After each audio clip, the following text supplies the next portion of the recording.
Thank you, Mr Chairman, and also Mary and the Enterprise Centre. I'm delighted to be here today, ladies and gentlemen, and running as the independent for the seat of Rockhampton.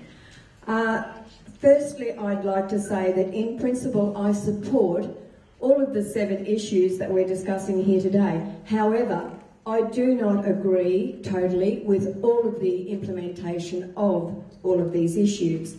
First of all, I'd like to talk about a little about myself, because I suppose a lot of people probably don't know who I am or what I've done. I'm a wife, a mother, a grandmother.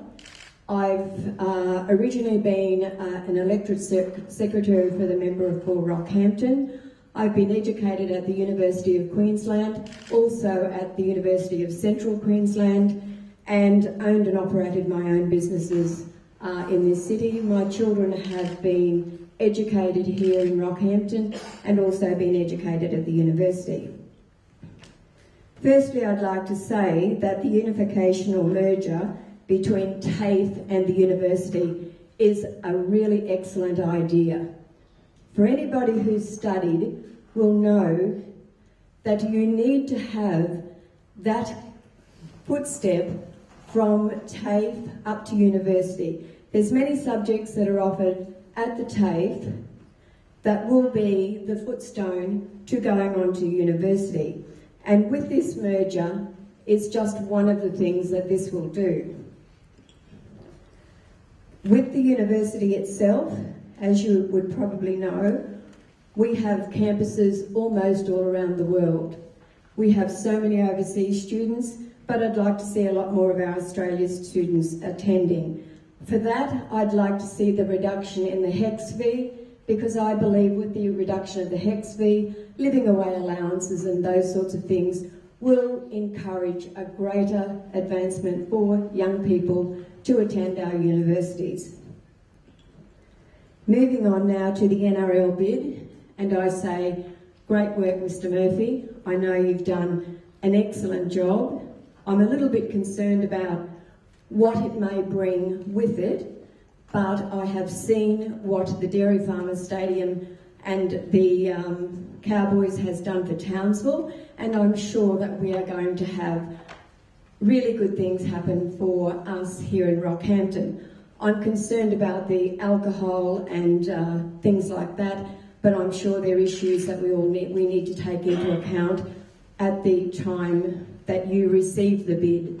And I hope you get that. We receive the bid, because I think you've put down good foundations, you've had good people working, but I am concerned about spending $500,000 on a plan that I think you've already done your homework on. Moving on to the Riverfront issue, I was really taken with this issue when it first came up.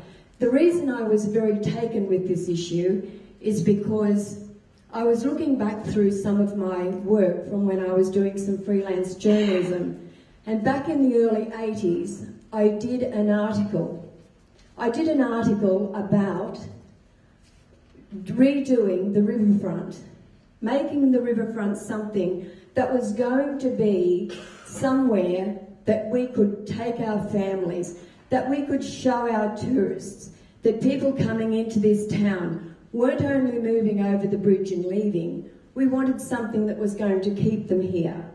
And I did that back in the early 80s. So here, almost 25 years later, we're talking about doing up the Riverfront. And what do I say? I say it's a fantastic idea.